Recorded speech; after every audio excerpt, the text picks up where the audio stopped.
Man, it's so good to be back. So good to be back with a soundboard. Oh my god, this was kind of loud. I don't know. You act like they knew that you were gone without the soundboard. Hey man, look. You know we do things out here. Hey man, it's the honor. It's the Play for Keys podcast, the only podcast where we really do something different every day. The way I'm finna turn around this podcast in such a quick time. I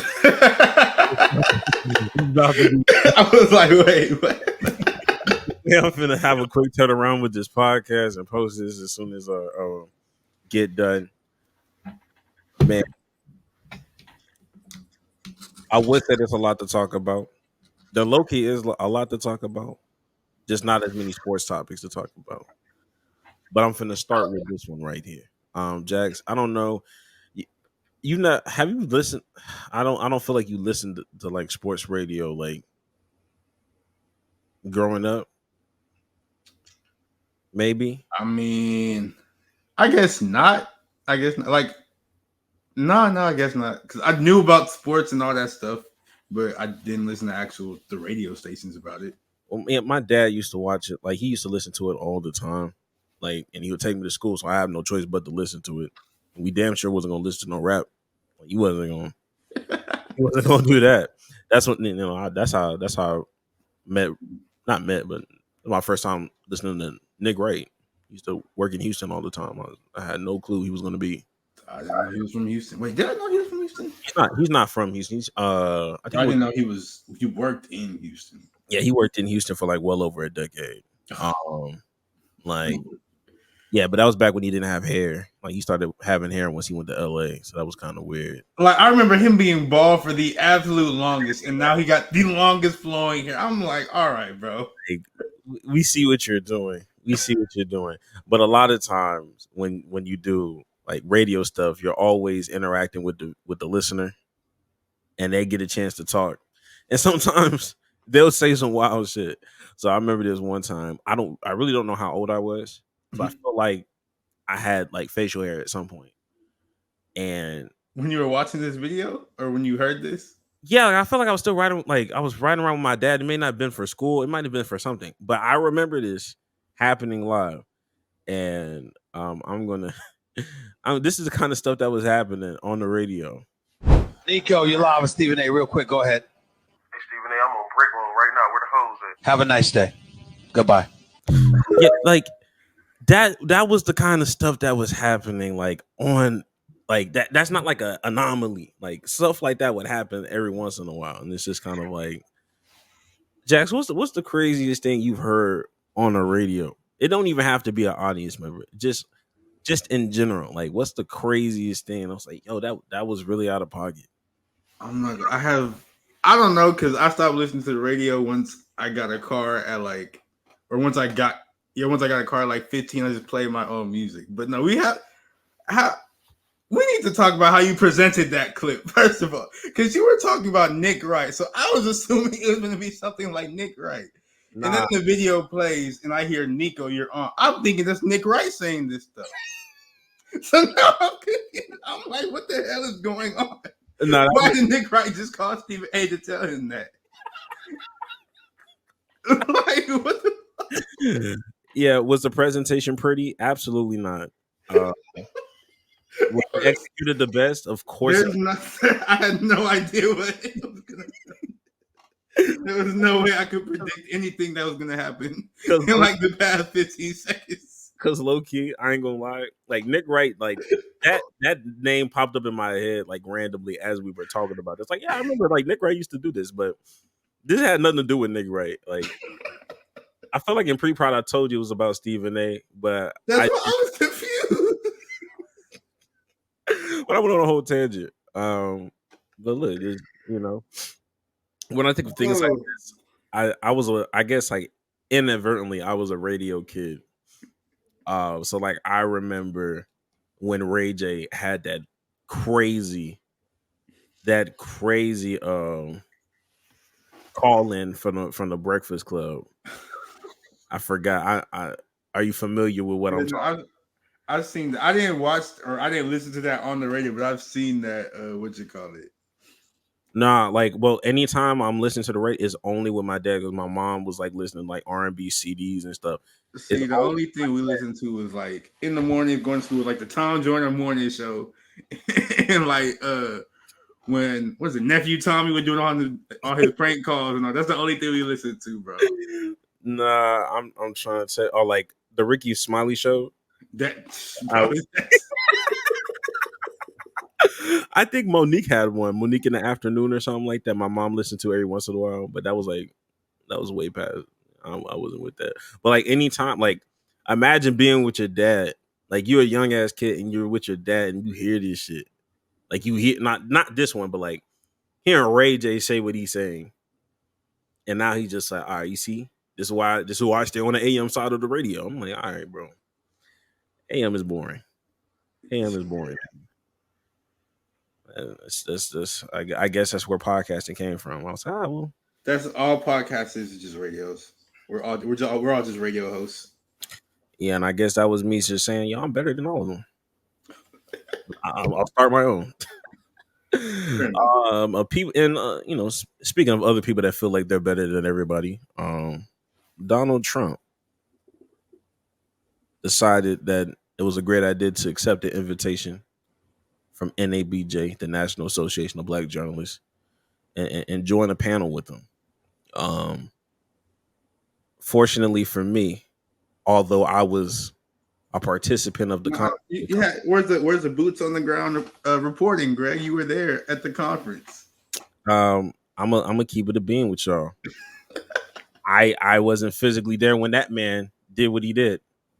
Unfortunately, by the grace of God, we had some technical difficulties, with our flight. Our flight got a little delayed by 15-20 minutes.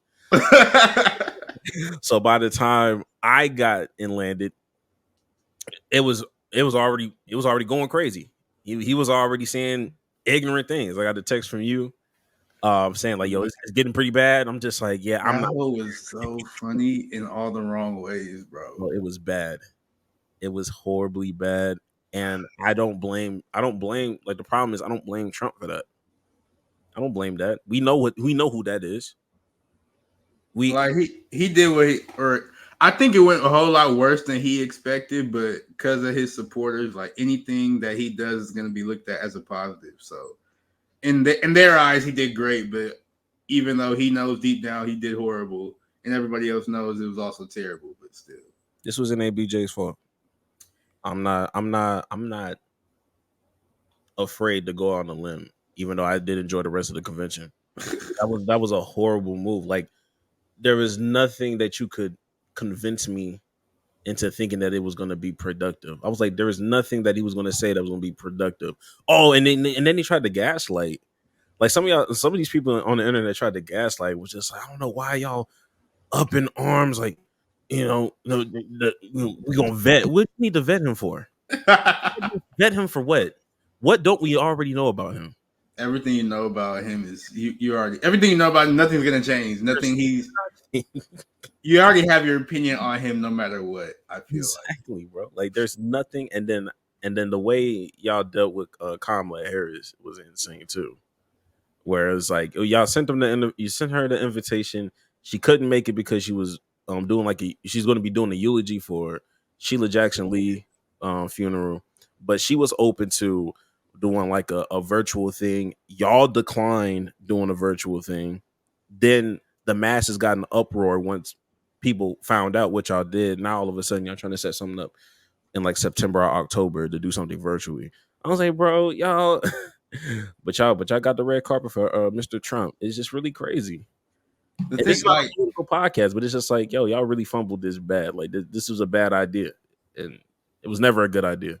I'm not gonna lie though. When I first heard it, I was conflicted because at first I was like, "This is a bad idea." But then I thought about it more, and I was like, "No, this could be a good idea." Because I thought it was gonna be a good idea because I was like, "Hey, maybe they finally gonna get up there and actually like hold his feet to the fire and not be on no bullshit like they were in the previous debates, and they just let his lies go unchecked and just let him get away with whatever." And they didn't really like. I thought they would, for lack of a better term, I thought they would stand on business more, but I don't think they just let him. They let him get away with a whole lot still, even and like granted, it all went horribly.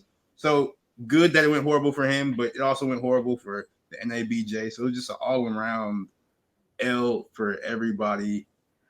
And looking back, yeah, they should have just never had him there in the first place. I don't know what they thought. I don't know what they thought it would be. Literally in one of the most liberal cities in America. And then another thing though, because at the actual, because I was watching it like live or whatever when it happened, at the actual thing, what's his name? He was like 30 minutes late type shit to get there. And during the whole thing, he kept saying, "Oh, y'all weren't ready with my audio and the equipment was bad and blah, blah, blah." But come to find out, a couple of days ago, like it's actually been confirmed that the whole delay was because that they didn't want to do live fact checking, and Donald Trump, he was like, "No, I don't want to do that," and they're at a standstill and like going back and forth between that, and that's why during the debate there was no, or not debate, but during the panel or whatever. During the panel, there was no live fact checking. There was only fact checking on Twitter. Like that's what the whole thing was about. And to me, it's just like the people who are up there, the moderators and the journalists, they knew that's why the delay happened. Yet even he kept saying, "Oh, our equipment was bad and blah blah blah," and they just let him get away with that. Like I feel like they should have attacked him way more. They should have went to make this whole thing worthwhile. They should have went so much harder on him, but they didn't, and that's why it devolved into the shit show that it was. Yeah, I look. I saw who was on that panel, and I was looking at, I was kind of doing my little mini research of where these people were coming from. I saw too many like Fox News affiliates for me to really truly believe that they were going to stand on the business. Now that was planned. If I that right there is planned. That's the only reason. That's like I know that's like the literal only reason he agreed. He had to. That's another thing. Everybody always rolls out the red carpet for him and always like follows all of his requests just to get him to do something. Like say no. You don't have to listen to that nigga, bro. If he's like, "Hey, I'm only gonna do this if you do such and such." If you don't want to do that, just say no. No. And get over it. Like, bro, like there wasn't anybody like they knew damn well they wasn't finna give like a Dr. Umar Johnson archetype of person on that panel to give us the show that we really want to get, but they're trying their best to kind of not. They just didn't push hard enough on, like the questions were cool, although they focused on what's his name. They talked about JD Vance way too much, and they didn't get to like any of the, which was good because it let the people know, and JD Vance also know that Donald Trump don't think nothing about you for real. But like they didn't get to any of the actual like Project 2025 stuff that people like if he doesn't announce, then it's clearly a problem. It's clear racism. Like they didn't get to that stuff, which is what they should have been on from jump, but it is what it is. Out here talking about the definition of DEI. We're wasting time, bro. He was supposed to be there for an hour. They got him off that stage in 35 minutes. I'm glad I wasn't a part of that. I'm glad I wasn't in for that. And granted, look, once I found out, when I got there and I found out that, there were niggas that was camping out. Like they was lined up to go inside this. They say, yeah, there's people lined up like for 3 hours waiting to get in. I was it's like, I don't think it's that serious. Not for him. Look, they choose the right people, and this is the problem I have, and we won't be on it for too much longer. But you in the city that you're in, and I just expected the job to get done. I expected the job to get done. O Block is right there. Shut the fuck up. O Block is right there. Stack 5, where are you at, my nigga? All this talk. Are you really for it? What's up? Are you really for it? So what's up? Stack 5, I got beef with you, y'all. Was he there? Who else? Like who were there? Like who are the notable journalists that was there? Notable journalists that were in the building? Yes. Yeah. Not on the panel, just just like in like at the at the conference or whatever. Oh, just in general. Yeah. Oh, okay. You had there was. No, I don't care about that no more. So yeah, you had Taylor Rooks, Stephen A, Monica McNutt, a whole bunch of the ESPN crew. They did like an episode of First Take from there, right? Yeah, I was there. I was definitely there. Did not see that. Where you're like, hey, I work with you guys. Nah, because the way I talk on this nigga on this pod, that would have been kind of crazy. That's insane. That's insane. But I definitely did my little record. I did not know he was gonna go like on our row. I was like, oh damn, that's crazy. Stephen A is kind of tall. I ain't gonna hold you, but he was next to y'all. I didn't even watch the video. I just know they did an episode. So like I can see you on the video if I look or no. Yeah, because like I'm behind. Like we're behind Stephen. And I will say there's this large like black man that is like hovering over. Like you can't see me. Oh, like you can see a little bit of me, but this man has to be like wide, but like 6'7". 6'7". That's his security.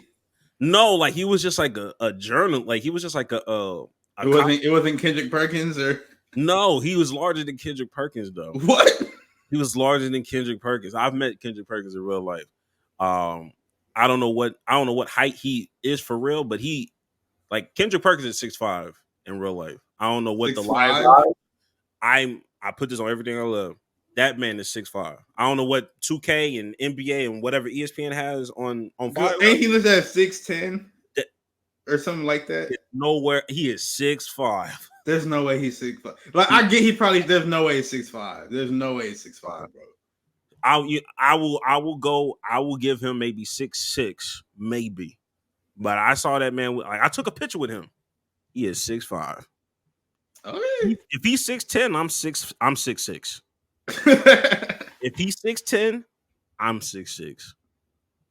Okay. But you said the dude was bigger than that, bigger than Kendrick Perkins. Jesus Christ! Just a journalist, just a normal.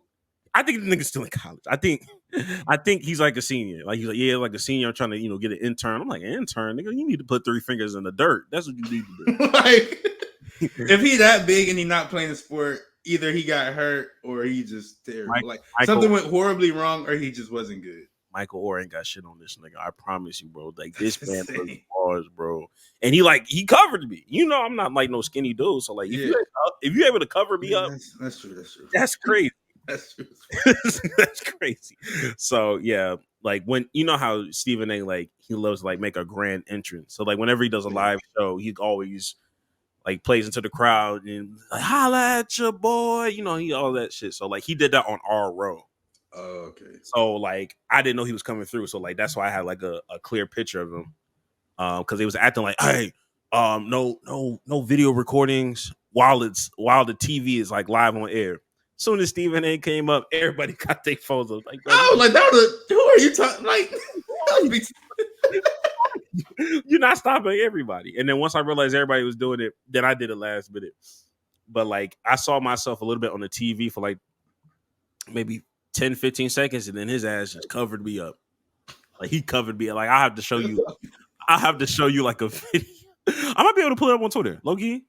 Nah, I gotta make it full screen. No, we didn't. Oh, yeah. I'm here. Yeah, you know how he does. Something as you sit around and watch what's transpiring. You see the people in here. You all see right. Everybody up in here. Now, he told them no live.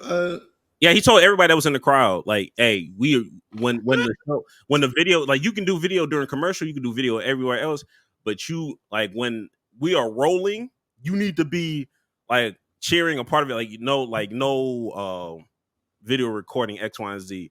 And then everybody looked at each other like, okay. I'm like, look at all these phones out right now. He's so for real. Now, I want y'all to take a look. Can you see my mouse? Yeah, I see that. I saw who you were talking about before you even said when you paused the video. I was like, oh, okay, that's what he's talking about. So I'm right here. This man is hovered over. In Chicago, Illinois. So yeah, you don't even home, the spot for the No, National he looks too Association old. of Black Journalists. Yeah, I don't know, but Why are you cheering him on, bro? because they told us the cheer. I was like, all right, bet, cool. Y'all know No, what he I'm look- about to say, right? Holla at your boy! Yeah, so there's times where it's just kind of like, okay, Nah, that's pretty much he what looked a little too old to. Well, I mean, you can be at any. You can be old and still in college, but still, that he was bald. he was. That large man was bald, so I just wouldn't have assumed he's still in college. But. I don't know. There's a lot of people that was like in college, and for him, I just kind of assumed like, yeah, you must be, you must be an offensive lineman, offensive tackle for a If not, you're doing wrong. For a prestigious HBCU. Like it has to be a Morgan State. It has to be something, man, because there's no way. Like you covered me up, big dog. Like this is crazy. Very well. Like I said, I'm not no skinny guy, so you already know. Like, you doing something wrong if you not. I'm disappointed if you ain't got no NIL deal, buddy. I don't know who you are. I didn't dap you up like I should have. Yeah, you should have. But yeah, that was pretty much my time at the convention. Yeah, it was a whole bunch of people. Like literally anybody that you could think of that's black, they were there. Type shit. So I had a good time. I'm gonna go. I said I was gonna go this year. I'm gonna go one of these years. Don't go next year. Don't go next year. It's going to be in Cleveland. You don't want to go to Cleveland. You don't want that. Not wrong. But okay, so I won't go next year. But the following year it will be in Atlanta, and then the year after that it will be in Houston. So, I guess why Cleveland? That's such a like. I understand Chicago. I understand Atlanta. I understand Houston. Why Cleveland? I don't know. I feel like they try to do. You know how I feel like they try to do it like the NBA All-Star. Like every once in a while, just throw it into something like. Because the year before this, it was in Birmingham, Alabama. But that makes sense because, like, black people. I don't think of black people when I think of Cleveland. Yeah, I mean, unless you're gonna get LeBron James there. Yeah, like, I don't think the only thing I think of Cleveland is LeBron James and Bill Cosby. Exactly. But before Birmingham, Las Vegas. So it's. I heard Las Vegas. I heard like Las Vegas was probably like one of their best ones. I was like, I get it. Because Las Vegas, that was the first one post-pandemic anyway. So, oh yeah, no, that went crazy. Yeah, that went super crazy. So, it's definitely I was a last-minute person to go ahead and do it. I'm glad I did it. I made a lot of networking connections. Look, Play for Keith's gonna be up soon. I ain't gonna. The niggas I was talking to, I ain't gonna lie. If they a man of their word, we gonna be all right. Hey, they gonna change these broke niggas' lives, bro. They gonna change these broke niggas' lives. But we talked enough about all that. Nobody cares about our personal life. Really, nobody cares. Ash, please leave me alone, bro. He finna be in the YouTube. Why y'all still talking about that? Yo, let me win, bro. Let me win, yo. Hey man, look, niggas are in Paris. Are the niggas happy? Are the niggas happy being in Paris? I haven't heard anybody like use the song like just in I thought it was Bam or whatever. He posted like an Instagram story with that. He might have. I don't be following these NBA players, so maybe that's just on me. Damn. But yeah, Jax. Look, before we go into like any extra sports, I had no idea about that information about why the beds are the way they are there in the Olympic Village. Yeah, I just didn't know. I mean, nobody likes, or I guess people use in the past. People enjoyed staying in the Olympic Village because it's the best athletes in the world, literally the best athletes in the world. The peak of physical competition, the peak of physical intensity and passion and stuff like that. And people in that Olympic Village would most of the times get to doing what grown folks do when they see a person they're attracted to, even if they're from a different country. And now Olympic Village, all the beds are. Let me see if I can find a picture of the Olympic Village beds now, because no, they keep talking about Anthony Edwards and these Asian women.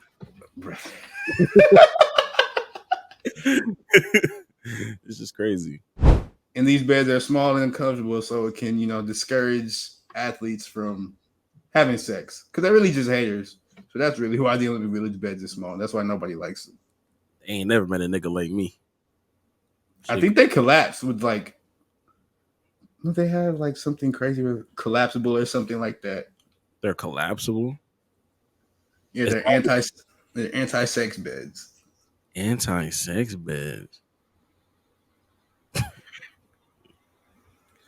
The cardboard's base consists, or the length is adjusted to account for each athlete's height, so it's all that specifically. Yeah, sucks to suck for them. So that's why nobody likes the Olympic Village beds. Hey man, niggas ain't real fuckers for real. It's cool. Real cool. Y'all need a bed. All right, but I mean, if granted, not all the Olympic athletes is rich and stuff. But if you're rich and if you're LeBron James, you're not going to be in the Olympic Village on that bed. You're gonna go wherever the hell you want and get you a real mattress. Get a real mattress is crazy, but it's true. Yeah, I think Giannis is sleeping in an Olympic Village bed? No. Like, you think Wemby's there? No. Yeah, I think Coco Gauff was like, yeah, I think I'm one of like the only few like people left in the village. I was like, oh, okay. But at the time, I was like, I don't know, like, why you're staying there either. Go get a real bed.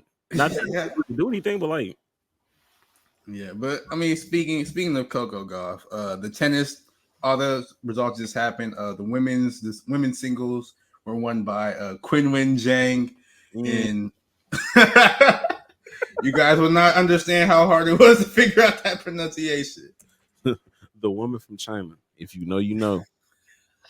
And then the men's singles, they were won by Novak Djokovic, which is his first one that he's won, which is surprising because I don't know that many tennis players, but he's a tennis player I actually know. So the fact he got his first one is pretty cool. That means he's accomplished like everything in the tennis world. But taking it back a couple days before this happened, Coco Gauff, the U.S. Olympian, she was a flag holder with LeBron. She's cold at tennis. She has been cold since she was like 14 years old. Yeah. We all know her. She lost in her, I believe it was the first round of the Olympics, so she didn't end up going to the finals. And her loss was very controversial. She lost against, what was her name? You know what? Okay, I thought it was gonna be a hard name, but she lost to Dana Vekic of Croatia. And the loss was controversial because during one point, the umpire, he ruled a ball that Vivek had hit out. And because of that, Coco, she stopped hitting it. She didn't return it all the way. She didn't put her full force. So, like, the ball went back towards the net. But she thought it was out, so she thought it was her point. Then the official was like, wait a second, I called that wrong. The ball was actually in. And because of that, Coco got mad and she argued with the ref because this is the exact same thing that happened to her. Like, literally the exact same thing on the exact same court. And it happened to her like a couple months prior. So let me see if I can show y'all the video of what happened to better illustrate. Seeing that video, it made me so sad because she just sounded so like defeated. And I was just like, dang. And then, like I said, this happened like I looked it up. This happened literally like, and when I tell you the identical thing, because I was watching that when the other dispute happened, and it happened last month to her against the woman from whoever she's from. I can't say this name, but this keeps happening to Coco Gauff, and she. When she said these things, she started talking about Serena and how it's always happens to like people like them. And it became a whole big thing of everybody being like, oh, she has this loser mentality and blah, blah, blah. And I'm just like, bro, she was right in that the umpire he made the wrong call initially, which caused her to mess up. And I don't get why I get why people hate her, but still. Like, because we know why people don't like her. Oh, absolutely. We know, but nobody's ever gonna say it out loud. But it's just like, man, it's bro. She can't win for nothing at this point, bro. And for the casual listener, or like somebody that just doesn't really know much about tennis, the best way I can kind of explain in NBA terms or basketball terms, or even in football terms, it's like, say somebody got fouled, and you know how it's like some off-ball stuff happens, and they call a foul off ball, and then Steph Curry just kind of like shoots something up stupid just to kind of just throw the ball up, and then all of a sudden the referee's like, "Oh, actually, it wasn't a foul, and because you made that, you shot that shot, that's a waste of possession. Whoever has the rebound, like we're going with him." And it's like, yo, like I threw this bullshit up because you called a foul. I threw this shot up because you threw a foul. If Literally. it's like there was no intention. Had Coco understood, or like had the ref made the right call, she would have never played it the way she played it. She played it because we were out. Like that's what you called. You called it out. So I'm not taking this shit seriously. So, and all of a sudden, everybody has common sense in every other sport except for when against Coco Gauff, because we clearly understood that she's not dumb. Exactly. But like y'all playing her like Cuba, and like you said, it happened to Serena all the time, and they always had an issue about Serena. And well, there was plenty of things that they just did not like about Serena. It's always an issue when they come back and try to, hey, ref, you made a mistake. You need to correct it. It's always an issue when they say something about it. So, yeah, like we said, we know why. We know why, but still, bro, it's ridiculous. It's so ridiculous. Goodness. But more Olympic news that happened. What, swimming? I mean, unless you want to talk about track and Noah Lyles. Oh, we can now. Let's go ahead and talk about track for a second. First USA man in 20 years to win gold. Yeah, because Usain Bolt was killing him for like most of the 20 years. Two straight decades, bro. Like they could have. They kept talking about how Usain Bolt could have. We talked about Usain Bolt, how he could have crushed the records even further, but like he would celebrate like the last. He wasn't trying hard. He wasn't. He didn't care. He was winning. Shit was a game to him. So for Noah Lyles to do what he did, wow. Noah Lyles is the largely he's hated because he made his comments about world champion of what, if you guys. It's really been, I'm trying to tell you, bro, it's been like a calendar year since we've discussed all of this stuff. It's just so funny, like seeing all this stuff come full circle. Bro, that world champion of what was the funniest thing ever, bro. I was crying. Oh man, I hate his voice so much. I just hated how he said it. Yeah, you're not wrong. His articulation. I just almost how I say Sengun. I hate the way you say Sengun, but I truly despise the way you say that name. I really don't think it's that deep. It just sounds odd to me, bro. I don't get it. I don't know. But staying on point. Noah Lyles, he just won the 100-meter men's final for the Olympics. He won with a time of 9.78, or I mean, yeah, it wasn't 9.78. It was a little bit more exact.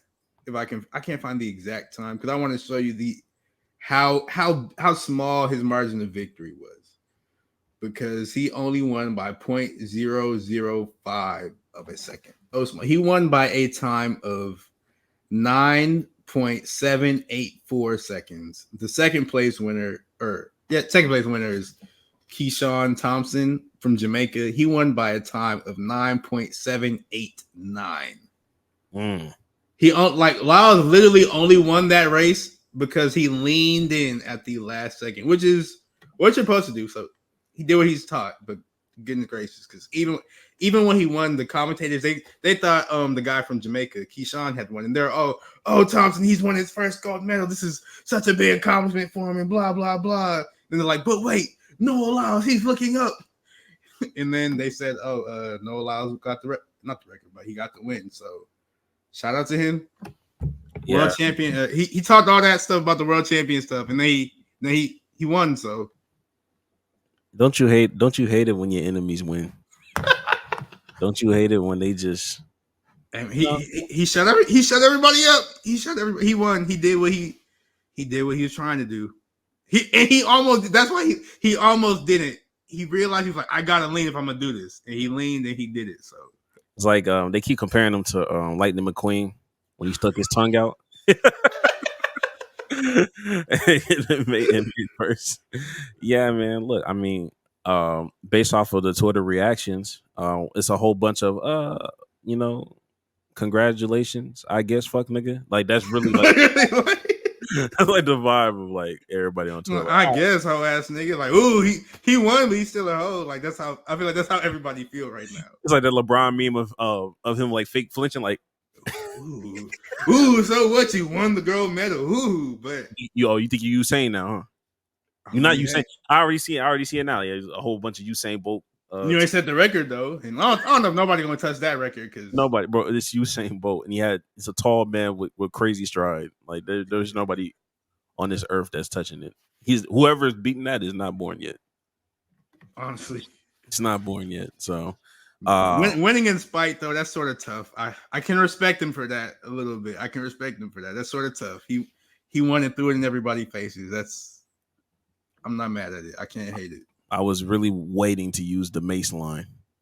You know, I want to respect you, but I can't. I can't even use it right now. I can't use it right now.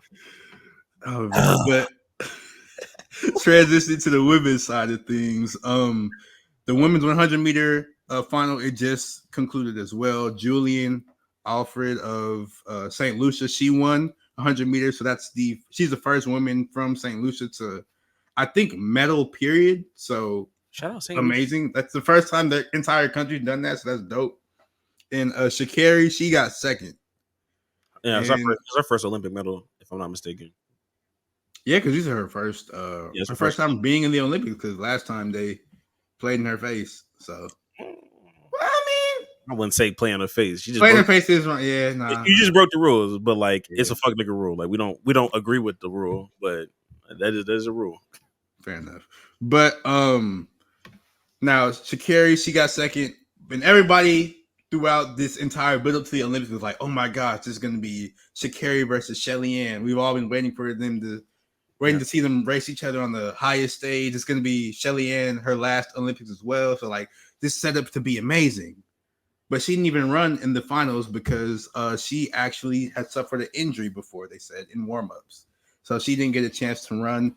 And all of this is sort of weird coming off of, I want to say it was Saturday, I believe, when the women's first showed up, or when the track runners first showed up to the Olympics to, do their primary heats and semifinals and things like that. Yeah. And during that, Shelly Ann, for whatever reason, she's not staying in the Olympic Village because, like we said, a lot of athletes don't. Yeah. And there's a new rule that got implemented literally the day of when they were getting ready to warm up, and it's that if you're not staying at the Olympic Village, it's a last minute rule change. It's athletes who chose not to stay at the Olympic Village and don't come in on the team bus are told to enter to the stadium from another way. Now, Shelly Ann, she was trying to get to the stadium. They wouldn't let her in. It's on video. I should have put the video up. I didn't have the video put up. My fault. But it's just her being like, hey, let me into the stadium. They're like, we can't do that. It's against the rules. You got to take this other longer way around and blah, blah, blah. And they were doing that like not minutes because she trying to warm up a little bit before, but she was doing this like right before her race. So she eventually, like we said, suffered an injury, ended up pulling out. Sha'Carri, she also didn't stay at the Olympic Village. So she went through like the same thing. And there's been a lot of speculation floating around that maybe Shelly Ann, she pulled out of this race because they wouldn't allow her to warm up properly, which I could see that. But given that this is going to be her last Olympics, I'm not sure how much I believe that or even agree that that's a path she should have taken. But I just think this sort of, why are you changing the rules? That like we already there, like you know who Shelly Ann Fraser Price is. She's not somebody's gonna do something crazy. Let her in so she can warm up. I don't get the point of that. But if she was from France, bro, this wouldn't even be an issue. This wasn't like y'all not finna. And I hate to pull this card, but it's like, bro, pull the card, bro. You're not telling Wemby. You know what I mean? Hold on, Alexa, stop. What the fuck? What the fuck are we doing? What the fuck is this nigga talking about? Why are you talking? This is crazy. Insane. Just to go back to what I was about to say. If this was Wemby, you're not telling Wemby to go all the way around, bro. I'm sorry. Like you're not doing none of that. Like you're not telling Rudy. You're not Nick Batum. You think they make him do that? Absolutely not. Especially when I see a 4. I see a 4. Oh, you're staying right there, buddy. Don't you move. But I would say that I understand what you mean by Shelly Ann, and I know there was. I forgot the other woman that was from Jamaica that pulled out as well. But it seems like it's injury related, and apparently, like that one, like that lady, like she was going through something. It's been like a month that she's been like lingering with this. So which one, Shelly Ann or the other woman? The other woman. I feel bad. I forgot her name. Yeah, I feel very disrespectful saying that, especially from Jamaica, because they be running for real. Like I don't want to just do nothing crazy, but it's just the timing just feels so weird that like that commotion happened, and then all of a sudden we got like multiple Jamaican runners just not able to run or perform. Like damn, like what happened? Like did you go on the trail and then you pulled something on this rigorous trail? Like maybe like I'm just trying to figure it out. I feel like it's just them not like getting out of their routine, honestly, because it's just so weird. I'm not gonna lie to you. It's just I try not to make a big deal out of it, but I'm like, man, this is suspicious, especially with like what's been happening like with France, and like they're not beating these cheating allegations so far, bro. Because when we go into basketball, this is something I will be bringing up. Her name is Shericka Jackson. Shericka Jackson. Shout out to Shericka Jackson. Either or, I don't know. We don't discriminate. Either or. But yeah, I mean, congrats to Sha'Carri Richardson. Shout out to the Netherlands. They've been running. No cap. I don't know if that was like the final heat that they. No, it wasn't. I don't think that was the final one. But the Netherlands won one. Are you talking about the 400 where old girl like came back? Yeah, somebody hawked down. I was like, nah, she's tough. I don't know much, but her name's like Femke Bowl. I've heard of her before for track, but like she's tough. She was walking some bitches down. I ain't gonna hold you. I was like, God, this is wild. I think she was like fourth place with like 50 meters left, and she ended up first. It was tough. It was tough seeing that in real time. I was like, damn, Cam Brink out here moving like this? Damn, this is crazy. But yeah, that's really all I have for track. Like, wait, did you hear her voice? I did. I sure did. This is her voice real fast, just so y'all can hear it. Putting your mind to it, you know exactly what to do indoors. How was that for you? Oh, it was amazing. I mean, it was such a strong race. We were all running so fast, multiple running in the 50s, so I knew I had to go out fast. I had Lick in front of me, so I wanted to be in front, and I could hear how big she was behind me, so I was like, okay, this is good, now we keep going, and this crowd is so amazing. That's a Mickey Mouse Olympic gold medal. Oh, man. She sounds just like somebody I know. But God damn it, I have no choice. I have no choice but to bring this up. Can't be around here no more, dog. Skedaddle. Bitch ass niggas, y'all niggas can't be around here no more, dog. Skedaddle. Get the fuck out of here. Why she sound just like that too? No, I'm saying if you go band for band, if you go look back at her and listen to her, she sounded just like that. Oh, it was amazing. I mean, it was such a strong race. Y'all niggas can't be around here. All running so fast. Skedaddle. Get the fuck out of here. Multiple running in the 50s, so I knew I had to go out. All right, bro. All right. I had enough. This is crazy. Oh shit. This is bad. All right, we did tennis, we did track. Let's talk about Team USA basketball, man. Or just basketball in general. Just a quick update. Team USA, the men and the women's they're winning. That's the end of the update. They keep winning. Yeah, bro.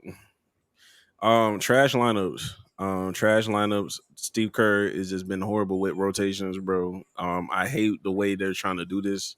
But he's gonna keep getting away with it because Team USA is just too good. So. But at the same time, just like I feel like he's trying to overcorrect it on some, like with bullshit. Like they're going like, oh, because I fucked up with Jason Tatum. And for people that don't know, I think the first like official game that mattered, Jason Tatum did not play a single minute. Everybody was cooking him online. It really made no sense or zero sense to not have him on the court. Even if he's not, shooting all that well, he's always been a great defender. If you disagree, you're just being stupid. You're a hater and you're just being stupid. So I feel like Steve Kerr is like already acknowledged that like that was like really dumb to do. But at the same time, Steve Kerr, you were the same person before in shooting rounds telling them, hey, you may not see the court today.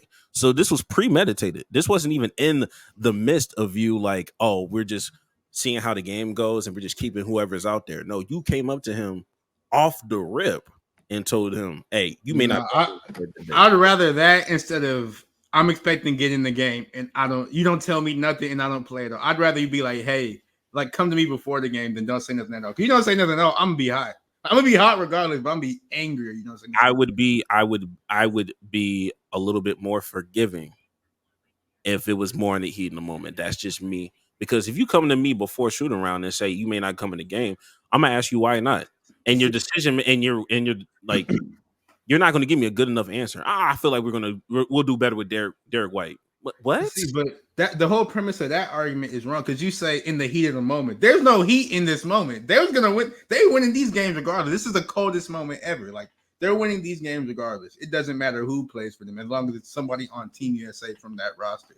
So that's why, like, Steve Kerr's not watching the game and be like, "Oh my gosh, we need this, that, and the third," that because he knows they're gonna win at the end of the day. So there's no heat in the moment. You can't. It's not. It wouldn't be a tough. It's not like it's some tough decision to make during the game or like some super vital in-game decision he's gonna have to make because there are none of those because it's Team USA. They're going to curb stomp whoever they play against. So why tell him in pregame shooting around?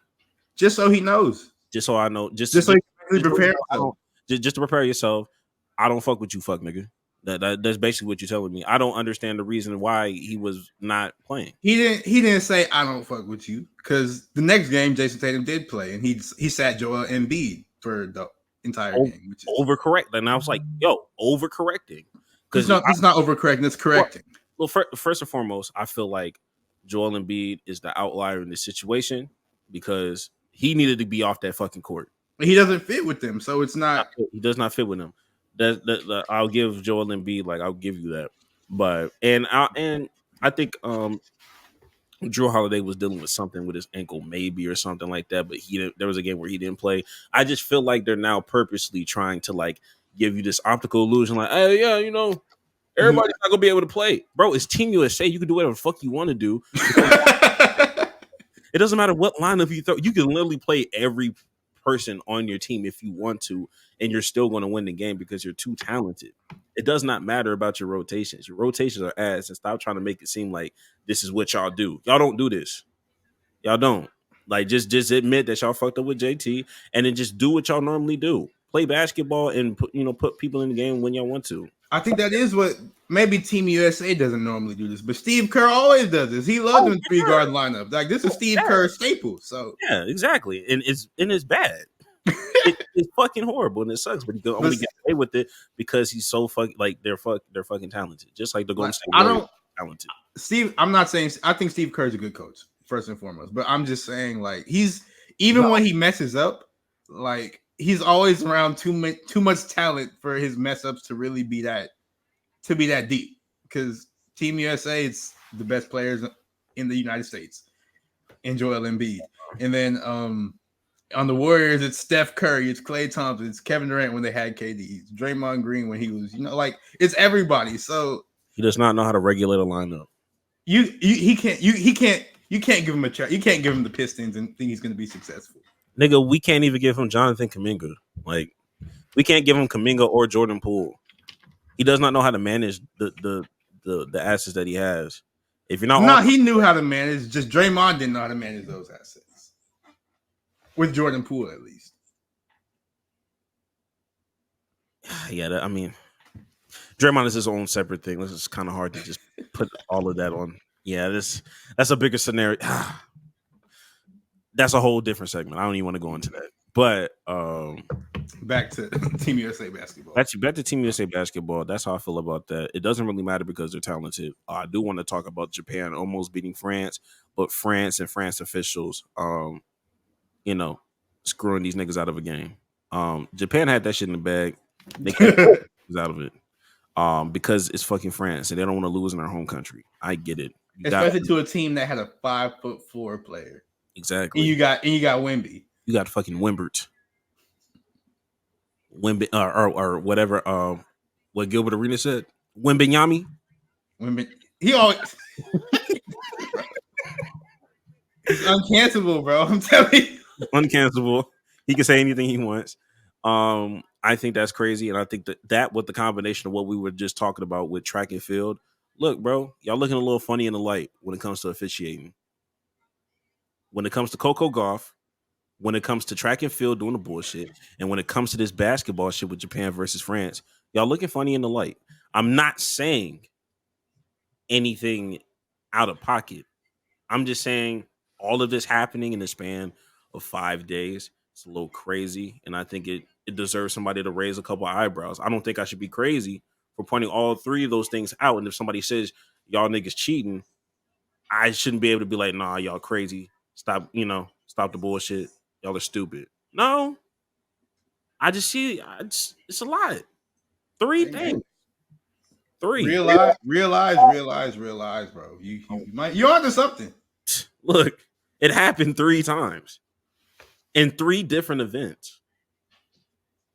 I'm just saying. But I'm not uncancelable. I feel like I could be canceled. I'll stop. I'll end my turn right here. One more thing to say about Team USA basketball, or it's not even Team USA basketball. It's Team USA 3x3. They're trash. Both the men's and the women's, they were trash, and they lost. Oh my god! And I need them to. I be feeling bad. I'm not gonna lie. I do feel bad for Haley Van Lith. They've been like using her as the poster child of. She's always like I don't know. Does she have like a memeable face or I don't know? Because she's always just caught in like the what can you do? Yo, you've never watched All American, right? You never watched. But do you know like any character names? Like, do you know who Coop is? I know that. I know who that is. Like, that's what Haley Van Lith be looking like. Haley Van Lith be looking like Coop whenever Coop get in trouble for some shit that she started. Like, it be her fault, and she be giving you this crazy look of, bro, like, what do you want me to do? Not do what you did. That's what we want you to do. But I feel bad for Haley Van Lith because I say this because, like, there's times where they lose, and she's, like, the leading scorer. And I'm just like, yo. What? She literally like, I can't do nothing. She literally did her job. She's not even in the WNBA, and she's playing with WNBA players that's not pulling their strength up, and they're not scrubs either. I was just raving about De'Arica Hamby. Like, De'Arica Hamby was going crazy, like, in the WNBA. She was fucking up a little bit, like, in this 3v3 shit. You know what I mean? Like, it's different over there, bro. It's different. They really just missing the fuck out of Cameron Brink. That's really what it is. But y'all not making yourselves, it's ass. And I don't even care about the men. When I saw Jimmer Fredette was there, I'm like, bro, I saw Jimmer, and I was like, oh, okay, good for Jimmer. He might cook, and he didn't cook, unfortunately. I'm tired of seeing Jimmer, bro. That's what I'm saying. If you're gonna do this, bro, you better call up Ice Cube next time, bro. I'm telling you, bro, that basketball different. They run too much. You have Joe Johnson out there. He gonna have a bad back. Jeff Teague be too busy podcasting now. He said he don't even be working out like that for real. ISO Joe works out. I don't care what y'all talking about. Okay, I'm talking about just one nigga, one person, and he's 40 something. His name is ISO Joe. Why do we need extra niggas? You like that's one dude? Yeah. I mean, you seen what happened with the last Joe that was a little bit too old for his job. Stop it, bro. I'm just saying, bro. I'm just saying. Don't you dare compare Joseph Biden. No, ISO Joe Biden to generational talent, Joe Johnson. Have you lost your mind? Don't do that to me. No, ISO Joe Biden, bro. Fuck no. I don't need that nigga to ISO. And hey, looky, hey, who wins on the ISO right now? I ISO, bear for bear. Joe Biden or Mitch? Joe or Mitch? ISO Joe or ISO Mitch? Who is Mitch? Mitch McConnell. ISO Mitch McConnell. I was gonna like in my head, I was like, maybe he's talking about Mitch McConnell, but I was like, no, it can't be Mitch McConnell because he's dead. And then I was like, wait, I always say he's dead, and then Greg always tells me he's not dead yet. So never mind, he's still alive. I ain't gonna lie. Outside of what you call it, though, if nobody knew exactly who we were talking about, they would think we're talking about Jesus. The way we talk about Mitch McConnell, is he dead? No, he's alive.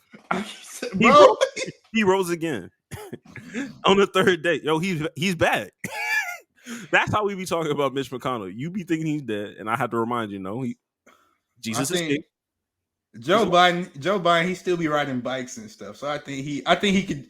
You sure? I think he'd be able to dribble a ball. He fell off the bike, but he rode the bike at least. I don't think Mitch McConnell can do much. He's doing that right now. You think Joe Biden is riding a bike right now? Then when was it? When did he ride that bike and he fell? Wasn't that like a couple months ago? I feel like there's a reason why he dropped out of the race of presidency. I don't think there's a lot of things he can do physically. I mean, there's not. I think he can do more than Mitch McConnell because Mitch McConnell just be standing there and just not moving, bro. I don't know, man. So he's unfazed. Shut the fuck up. Okay. All right. Do you hear about what president was it? Jimmy Carter. He wanted to he was like, I forget which president number he was, but he like in his 90s now, and they say he's still alive, but some days he doesn't wake up. I was like, what do you mean? That's so bad. Bro, that's horrible. The nigga said he was like part-timing living, bro. I was like, no way. He's still alive. He just don't wake. He wake up like, I think they say he wakes up like 3 out of the 7 days of the week. And I'm just what? No. He be seeing Jesus part-time? Yo, he sees Jesus part-time. How is he splitting time between bro, people should be talking to him. Bro, them 3 hours, those are crucial. Like, we should really be like on no funny shit. We should really be like dissecting, like, yo, what did you see them past 4 I don't hours? think he's able. I don't even know if he can talk for real. He be old, bro. He don't wake up. He can't Stephen Hawking that shit. We can't figure out a way.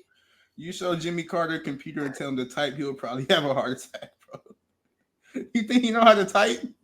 Bro, anything's possible, I guess, but that's so crazy.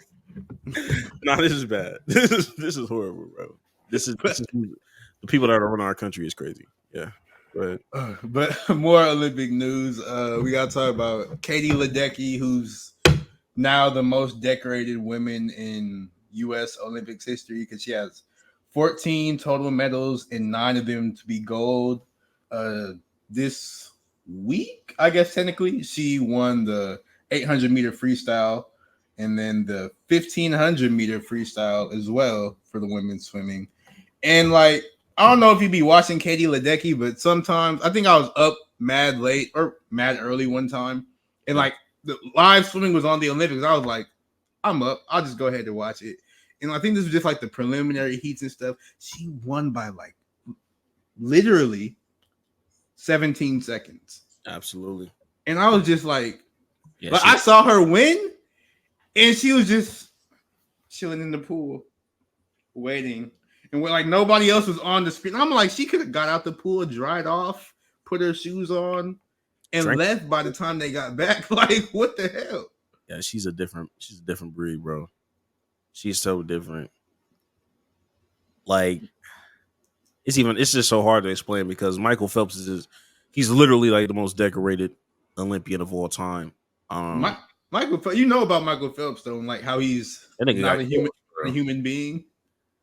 Yeah, like he really be having like some advantages for real, but like because nobody born with. Like, I think they say like his body only produces like half the lactic acid of a normal human body, and like his feet are some special way so it helps him swim. Hey, but they didn't. His torso is long because he's not. Michael Phelps is a literal alien. He's not a human, bro. Yeah, and he was able to compete. Nobody batted an eye. Nobody said he was cheating. Nobody banned him from any leagues. You know what I mean? And they called him a human, even though he may have not been a human. Unlike other people that we swear aren't women. You know, is. Do you want to get into that now? I kind of do. I'm not gonna lie to you. Let's get into it. Imane, that's her name. Imane. What's her last name? Khelif. Imane Khelif. The woman boxer from Algeria. She recently, I think she actually just won gold now, if I'm not mistaken. Yeah, she beat somebody up. I ain't gonna lie. She been beating everybody up. She been slaying the competition. Yeah. So basically, everybody's been in a hoopla. Mainly because a lot of people just didn't do their research, and everybody just decided to just run with a narrative and that they didn't know. And they thought she was a man. Well, first they thought she was a transsexual. Like she was a trans man or a biological man that turned into a woman. And that was just so ridiculous for people to just come up with to begin with. But all of this, she has, more testosterone in her body than, other women. The XY chromosomes that they started talking about. There's just so many things that we don't even have all the details to, because look, I mean, HIPAA is real. Or like, I don't think they have HIPAA, but like, things are sealed for a reason. Like I can't just go into your records and just know every single thing about you. But she meets the requirements and the guidelines. And for her, y'all are just transphobic. That's all that is, bro. Y'all are transphobic, and the person that she was fighting, she's a fucking loser, yo. She played into that shit. But I'm really trying to find what I thought. I guess the medals and stuff haven't. I thought the medals. Yeah, I don't think she may be close to it, but I don't think it's okay. It's probably it then. But yeah. But like you were saying, she fought. Well, I need to find her name because she's a loser, so we have to say her name. Yeah, we have to say her name because she is a loser. She fought Angela Carini of Italy. And Angela Carini of Italy quit 46 seconds into her match because Imane, she threw a couple punches and she said, "Oh my gosh, she's hitting too hard. I think this is a biological." Like that's what she said because she got hit so hard. She was like, "I knew I'd been hit by a man." Like, that's a crazy statement, first of all, because what the hell do you mean? See, you gotta fight fire with fire. You're supposed to fight fire with fire. Because that was the perfect time to make a Mario reference and say, "I knocked the Mario coins out you, though." Like, you have to fight fire with fire because they disrespecting you. They keep calling you man. I remember like the next match. She's literally, people just made that up. She's literally not a man. She just has a little bit higher testosterone. And this is not Western culture. She can't just go and just ask for a sex change. Her country, and then being transgender, that's like illegal in Algeria. So how would she be trans if they would have killed her, bro? Like, literally, like she can't control any of that. And then like literally the next match, there was like the fighter posted like this artwork of like a beast. Fighting this like woman or sized up with this woman. Beat her ass too. It's just like, bro, like they really playing in this woman's face. She didn't ask for this. I be feeling so bad because I feel like she'd be like crying every once in a while, like when she does different things. I'm like, bro, I know her mental health is kind of crazy, but I bet like that just must, like, putting aside the like sadness aspect of it, it's probably just annoying as hell, bro. Because good and damn well you're a woman. Good and damn well you're beating all these people up and they just mad at you, so they're trying to change it. Like, yeah. I know she's sick as fuck. Sick. It was just, for me, it was just, I understand that Twitter is going to be Twitter, but it just hits a little different when I see like real media pundits like have these similar narratives. When you have people that like are in the industry that are not doing their research. everybody was running with that whole. Everybody Man, was running with it. I Out think here putting their imaginary daughters that they don't have in the position of like, yo, it's just not fair, nigga. You and then don't. the thing is, like, when I saw like the news or whatever and like the headlines, I went to look it up, and it took me all of like 5 seconds to be like, oh no, she's not transgender. This is a woman. Like, it's not hard to just Google it real fast. There is no nuance. Like, y'all just running with anything. Bro, just look it up, bro. Please, that's all you have to do. Yeah, that's gonna go into my hot take soon, but we'll continue with our last few different sports, because that's all we really had to talk about. Like, yo, just do your research. Really ain't that hard. Shout out to Imane. And on top of that, she's not unbeatable. She's lost 9 matches, if I'm not mistaken. Yeah, like she's lost 9 times to women. So, you're just trash. You're from Italy. You quit for like you get all the way to the Olympics and quit less than a minute, bro. Pussy. Come on now. No pun intended. My fault. Oh, brother. But anyways, to wrap up our Olympics talk, we got to go to the real Team USA, which is the their nickname is "Fuck Around and Find Out." Oh yeah, that's the Team USA women's gymnastics. They keep winning because that's literally all they do. You know, they have Simone Biles, and I think she now has 7 gold medals in her Olympic career, and I think she won 2 or 3 this Olympics, so she's still going crazy. And the gymnastics event's not even over, but the Team USA consists of Simone Biles, Jade Carey, Jordan Childs, Sunisa Lee, and Hesley Rivera. And I think that Rivera girl, she like 16 or something crazy, so that's impressive. But yeah, they won the women's all around, or Team USA got second in the mixed 4x4. Wait, hold on. Where did they get? Oh yeah, I'm reading. Team USA, they won the all-around gold medal for the Olympic gymnastics, and that's not surprising because it's a team with Simone Biles, and that's what they keep on doing. Yeah, I mean, Simone Biles, man. The more gold medals that she, grabs, the more we start having conversations. Do you think she could dunk? Do you think what? She can dunk. That's all I'm. Do you think she can dunk? Hell yeah, I think she could dunk. If you throw her an alley, do you think she could dunk it? If she do one of them somersault backflips and has a running head start, I think she can do it. I think she can rim graze that up. I think she got enough hops to do it because she be jumping high as hell. Bro, it said she's 4'8" and she jumped like one of the highest she's been on. Like one of her things was like 12 feet tall. Like she can do it. I think she can do it. Like she really like gonna be on some Muggsy Bogues shit. Like I really think she can do it.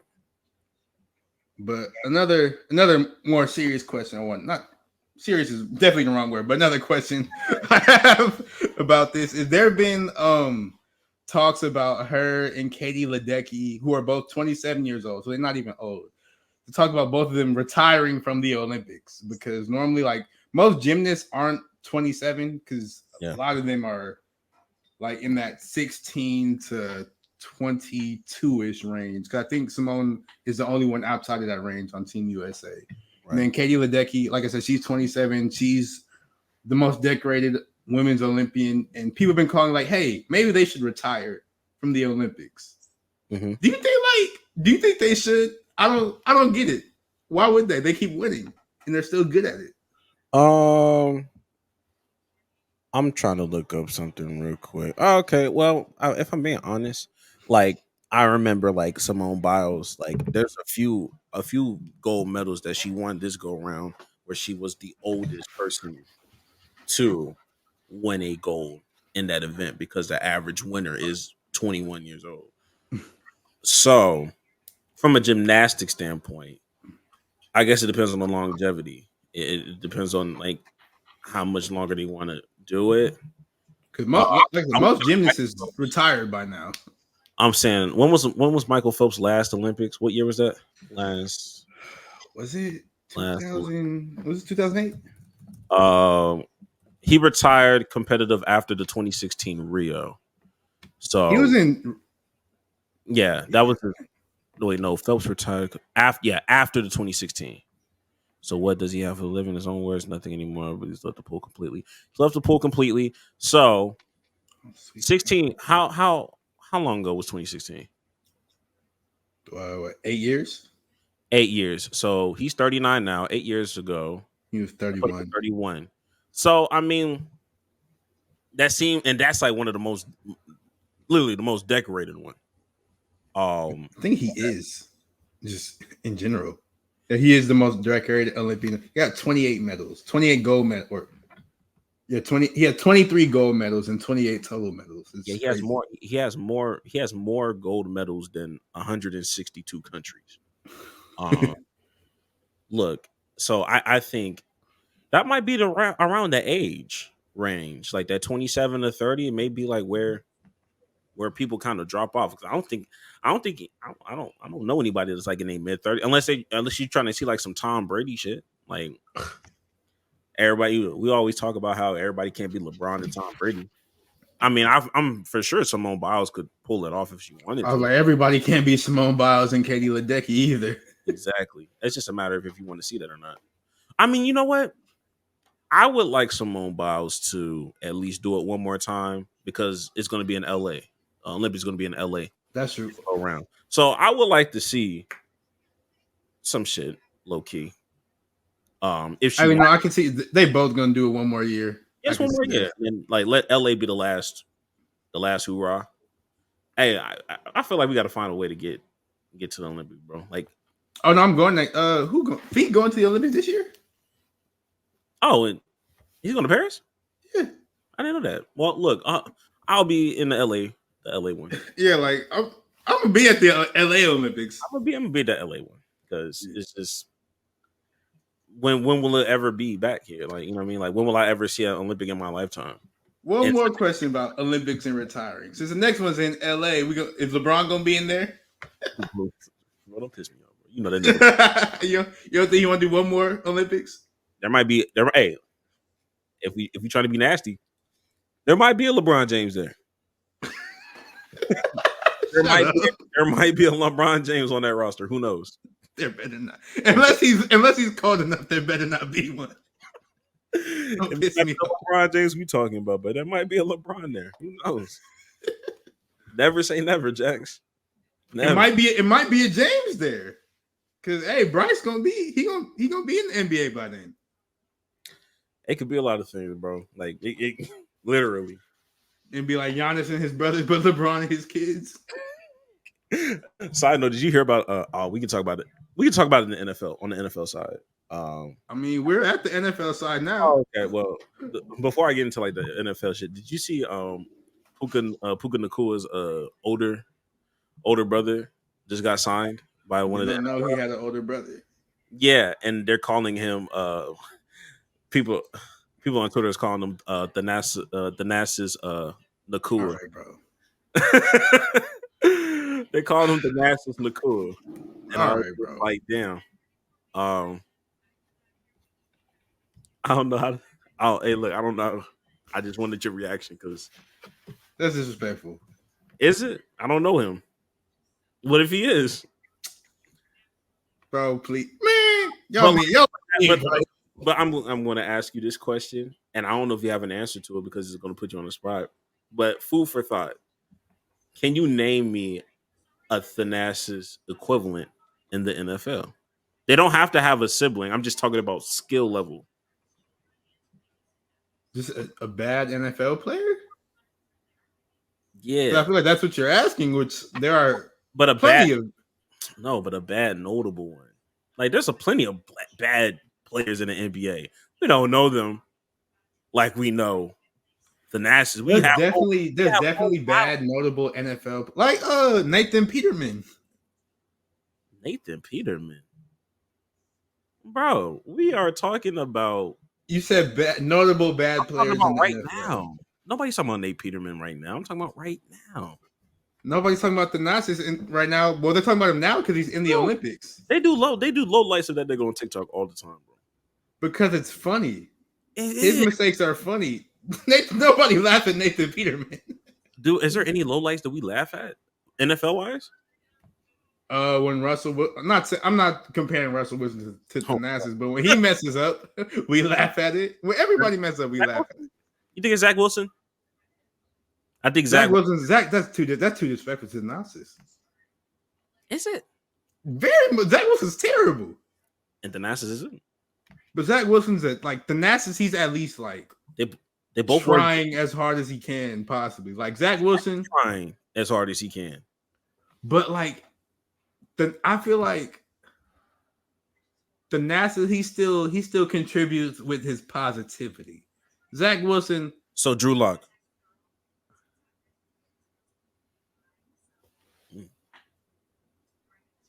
I feel like Drew Lock is a better football player than Thanasis is basketball player. But like as far as like the personality wise, I can see it though. Okay. I like they both serve that same role. I don't think we'll ever get a 1-to-1 comparison. And once I find it, I'll show it to you. But I don't think we have one yet. Thanasis is generational. Could be Juju Smith-Schuster, maybe. Where is he? I feel like he's not in the league, but then I feel like that's a lie. I feel like he's for sure. But yeah. Wait, actually, I typed it in. I haven't looked yet. What team do you think it's going to say? The only one I remember is the Patriots. That's the only one I remember. He could still be there, but I just don't remember him. I was thinking of I was gonna say I could see him being on like the Cardinals or something, some random team. I'm a fucking Cardinals. All right, let's see. Okay, no, he's still on the Patriots. Really? You know how bad you got to be for me to forget that you're on the Patriots. The Patriots they don't even talk. They're not talking about him at all. Like, but since we're talking about the NFL, it's time that the NFL they finally revealed their full top 100 list. Last week they did 100 to 51. Now they did 50 to 1. I'm not reading all those names. It's too many. But I'm here for the top 5. Yeah. We'll get to the I'll share the screen and we'll get to some of the more important names that we feel, or some of the more notable names we see. So checking in at number 50, we got Rashawn Gary, 49's Derrick Henry, 48's Jared Goff, which is I'm not mad at that for Goff. 45 Jamar Chase, which is very surprising. That's surprising. Kyle Hamilton is 43. I think he's the best safety in the league. So that surprises me. Matthew Stafford, I feel like he should be lower. He's at 42. Devontae Adams is at 40. Joe Burrow is at 39. Sauce Gardner's at 38. I feel like I'm fine with Devontae right there, but I feel like Joe Burrow and Sauce are too low. Or rather too high, I guess. Or they should be lower down. But this is, like I said, I never really cared about this list based off of how they did Aaron Rodgers. So it's like, what did Joe Burrow do last year that would move him up? Fair enough. He was hurt a lot too, or really most of the year. Actually, now I think about it. So yeah, so it's kind of hard for me to just be like But Sauce at 38, Sauce is an actual good cornerback. So him being 38 is a little interesting.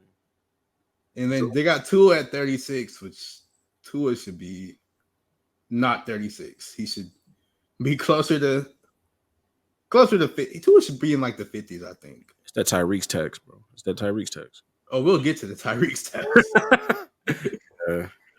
Jordan Love, he's at 34. Puka is at 33. Deron Bland at 31. He deserves it. He was cooking last season. He was cooking. Debo at 30. Brock Purdy at 28. That's crazy. Did not see that coming at all. That's crazy.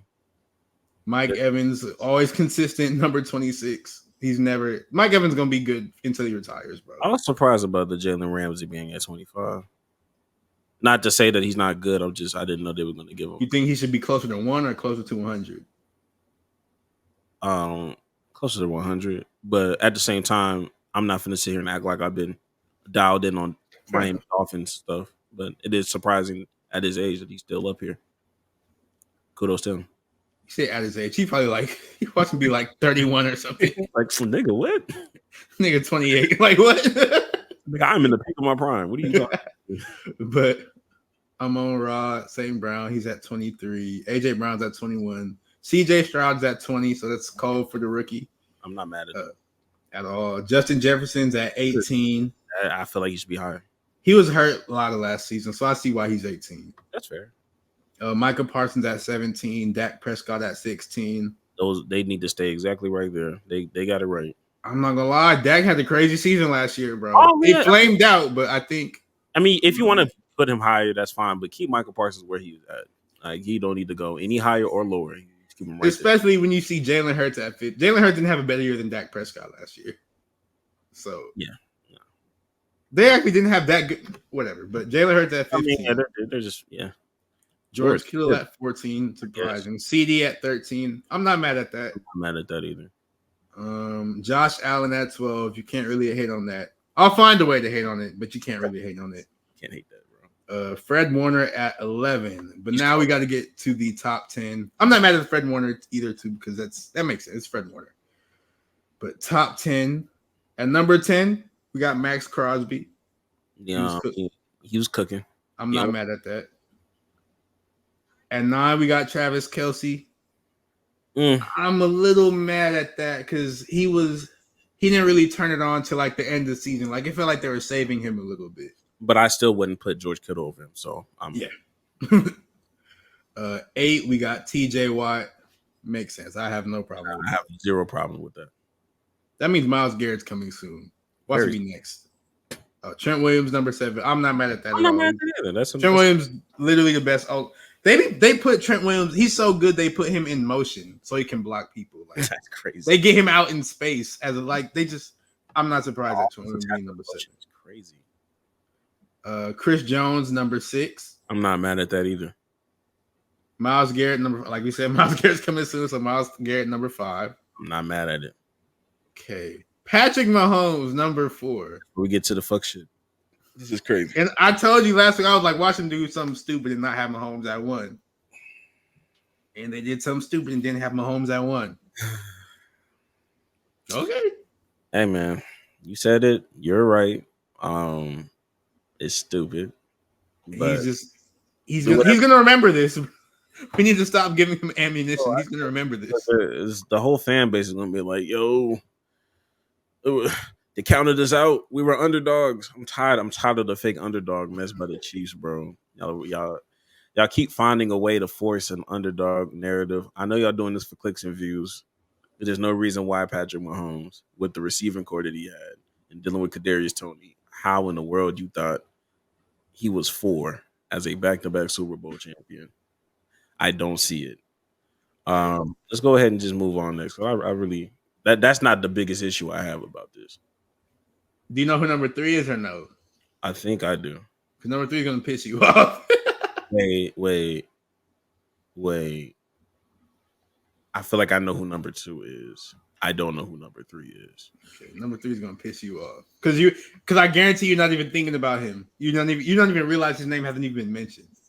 But number 3 is none other than Christian McCaffrey. Wow. Wow. Okay. Because, yes, McCaffrey deserves to be on this list. He deserves to be high up. I think better than Patrick Mahomes. What's crazy is I think he deserves number 3. I think it's not better than Patrick Mahomes, though. I'm saying I feel like Pat Mahomes shouldn't be 4, but I don't. If Pat Mahomes is where he's supposed to be, I'm not mad at Christian McCaffrey being number 3. Yeah. He is the 49ers offense. I'm not mad at 3 for him. Now, number 2, you got Lamar Jackson. I did see Lamar. And I fuck with Lamar. I like this at 2 because if I did this list, he would be at 2 and Mahomes would be at 1.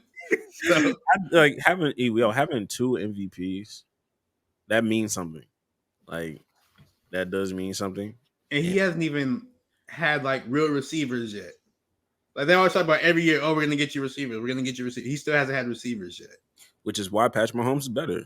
Because I don't know what receivers that man had, but he found a way.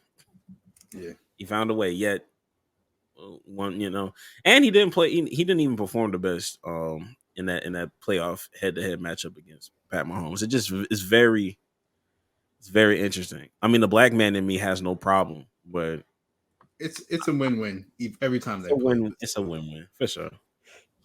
And then of course number 1. Now the number 1 pick is none other That nigga said the number one pick. Or the number one player as voted on by his peers is none other than Tyreek Hill. Well, I see what they were going for. I mean, if we're talking fantasy, I mean, of course. This is the first person I would get off the board this fantasy go around. Like, I understand why they put because they did the reasoning and they said, oh, he tilts the field. He makes everybody good. Like that, he's the reason Tua is number 36. Like that's the type of impact he has. But is he the best player in the NFL? No. He's very good. He's one of the best players in the NFL, but he's not even the best receiver, bro. He's not. Who's the best receiver? I mean Jefferson. Yeah, and it's very unfortunate. I mean, it is unfortunate because at least with Tyreek, he's at least played with Pat Mahomes. Like Justin Jefferson ain't played with nobody crazy outside of Kirk Cousins. And Kirk Cousins not crazy. Kirk Cousins just cool. He's good, but he's not. Yeah. Like you put Justin Jefferson with Patrick Mahomes, bro. God, I don't even want to think about that. So I'm not even gonna mention it again. But sounds like sorcery that I don't want to partake in. That's crazy. Yeah, I mean, I get it, and I saw a lot of people talk about, oh, I mean, they did this with Tom Brady, like he was number 4. I was like, but you have to understand, like he deserved to be number 4 at that time. Like it wasn't universal that he was like the greatest quarterback that year when you had just generational seasons out of Adrian Peterson.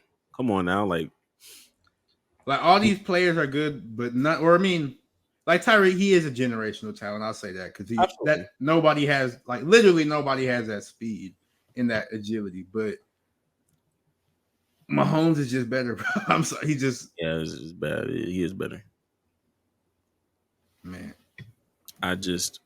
We already knew this list was stupid. Yeah. But ultimately, if I was to redo it for the top 4, it'd be Pat Mahomes. It'll be Lamar. I'd have Tyreek then McCaffrey, or if I even kept McCaffrey in the top 5. Not saying he's top. Not saying he's bad or anything, but low key, it'd be Tyreek and Jettis. Honestly, I'd bring him all the way up.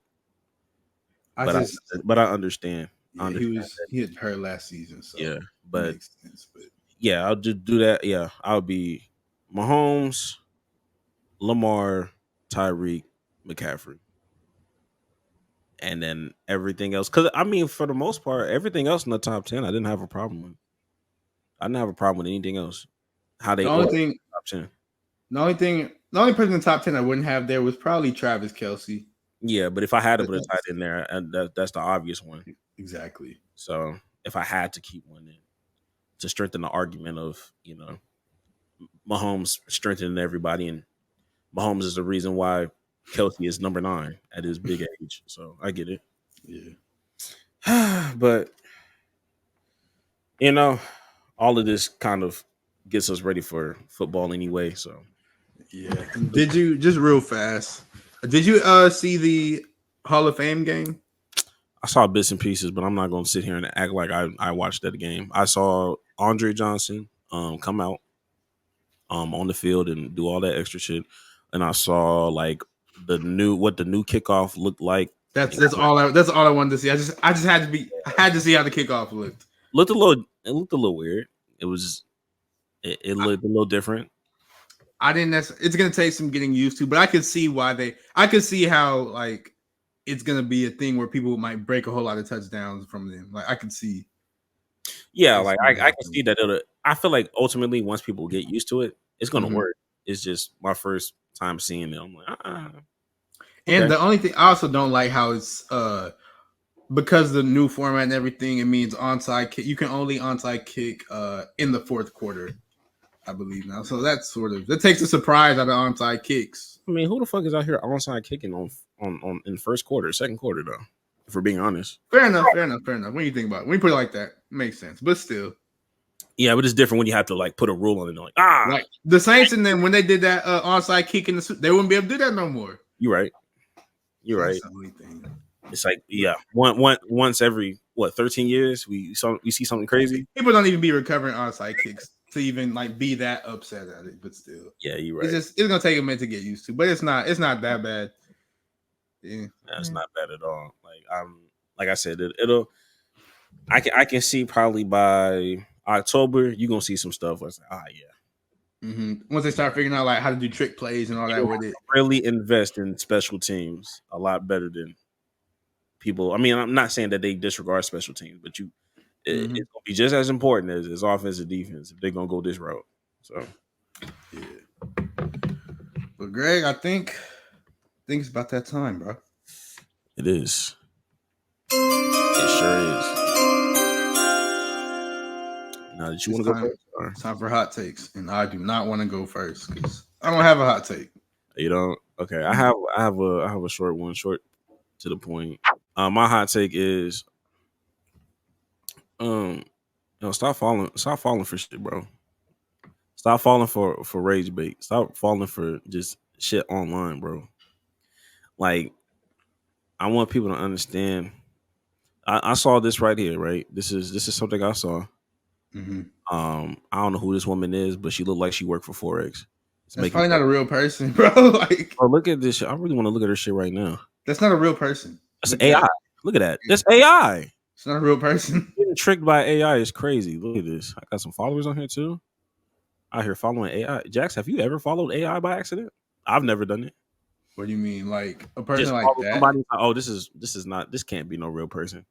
I can look and be like, oh, this is not a real person. Literally. So this is like the most disrespectful shit I've ever seen online today. They tried it. Simone Biles is the Caitlin Clark of gymnastics. Here's some journalism 101 since we just got done doing a convention. First, we cite our sources and we figure out where this shit is coming from. And if you look down here, it says Sports Kita. I've never heard of Sports Kita. Jackson, have you ever heard of that? I don't know what that is. There's a website that says www.moneyforshop.com. Like the fact that this shit has a plethora of quote retweets of just shit that's going on. Let me see. Just the outrage on everything that's going on. Understand that this woman has a blue check mark. So you know she getting paid for this. This is Twitter blue. And it's just a whole bunch of bro, it's engagement farming. Please. No, go back to that engagement farming tweet because you said they engagement farming. Don't fall for it. They def are. But like that, he's talking about you. We're talking about you, shorty. Come on now. And she knows how this is engagement tweeting 101 right here. She's responding to everybody. Look at this. You said, look at it. Speak on it, Unc. This is not a woman. This is not a woman, bro. This is crazy. For real, whoever made it need a whooping. This is crazy. You made it. You. So that's my hot take. My hot take was very short and simple. You're gonna see a lot of this, especially as we get more and more into this political race, bro. Just first thing I want y'all to do whenever y'all see something out of pocket, hey, who said it? What is the source? Oh, this is the source? Moneybagyo.com? I probably don't want to take this seriously. I probably don't want to put a think piece over something that never existed. I think that we should learn how to do that. Learn how to decipher. It's not that hard. It's hard when people are stupid. I think even stupid people can learn. I think there's a lane for everybody, but you know that's all for me. Not gonna lie. All right, now my hot take. All right, my hot take. I had to go back to my list of hot takes to see if I use this one. I don't think I've used it. And like your hot take, it will be short and simple and sweet and to the point. My dog breeder should be in prison. That's my hot take. That's my hot take. No. Dog breeder should be in prison. You know who he looked like? He looked like that damn Pokemon. I forgot that nigga name. He looked like rocks. That's the problem. Why does a dog look like a damn Pokemon, bro? Yeah. Dog breeders, you need to be. If you want a dog, go adopt one from the damn shelter because there's a whole bunch of stray animals that would love a home. Please stop breeding these dogs and then spending like dead ass. I know somebody who spent $10,000 off for a dog. Are you person? Yeah, 1,000. Yes. Okay. Yeah, tell me off stream. A damn dog, bro. A damn dog. That's horrible, bro. So that's my hot take. Dog breeders, you need to be in prison, and if you buy a dog like that, you are an idiot. You see that dog with all them damn health problems. Bro, stop. Stop putting these dogs in the lab like they weed strands, bro. Yeah, I got this good mix right here. Nigga, what? That's illegal. Really, like the drug dealer to dog breeder pipeline is one and the same, bro. It's literally one and the same. Because I know too many people who sell drugs and now they breed dogs. And y'all got to stop treating these dogs like they weed, bro. Stop treating it like it's Za. That's a puppy, bro. That's Clifford. That's Fido, bro. Stop treating him like some damn weed. That's my hot take, bro. Dog breeders to be in prison. Nigga, that is Clifford. Hell no. I'm just saying, bro. Like there were so many men that they had to like really stop before getting to Mike Vick, bro. Like Mike Vick was the last person, bro. Like y'all skipped some steps before getting to Mike. Mike wasn't doing all this, bro. Mike had his problems, but if Michael Vick was doing this, I'd be like, all right, maybe he still need to be in prison. We had bigger fish to fry before getting to Mike Vick. These niggas using dog eugenics. That's what Hitler would. That was what Hitler was trying to do with them dog eugenics, bro. This is crazy, and they don't want to admit to it. You are Hitler, bro. You are Adolf. Your name is Adolf, bro. I'm sorry. I'm not sorry. I stand on that. Exactly. I'm in prison. I'm Greg Goods. I approve of this message. Nah, buddy, you're cooked. That's a good hot take. Any last words so we can get up out of here? Hey man, you want to change your life? Go be like Greg and do some life changing shit. You know, he went to the NABJ, got him some connects, got him a bag. Like, you want to go change your life? Go be like Greg. Go do some life changing shit if you want to change your life. Actually, don't be like me. Never mind. Don't listen to what I just do. Not be like Greg. But go still do life changing shit. Just don't be me. Don't be me. There's leaps and bounds that you got to go through to be me. I ain't gonna lie to you. You don't need to do everything I did.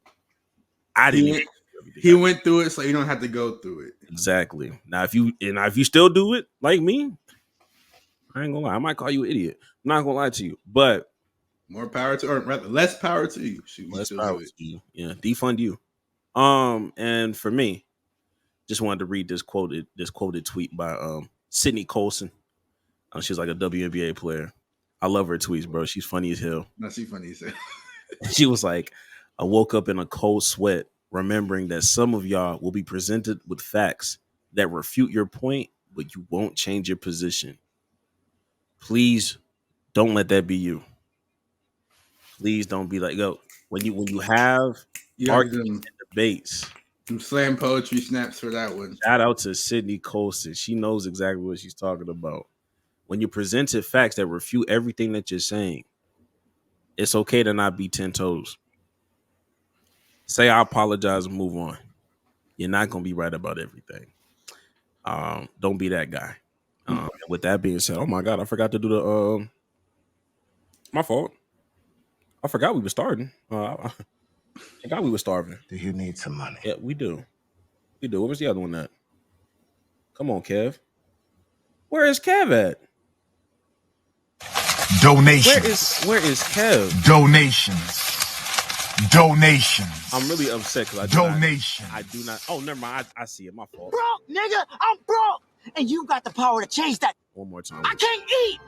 I'm broke, nigga. I'm broke. And you got the power to change that. Yeah. We do have power to change that. On God. Link in the bio. And if nothing else, we will see y'all next week.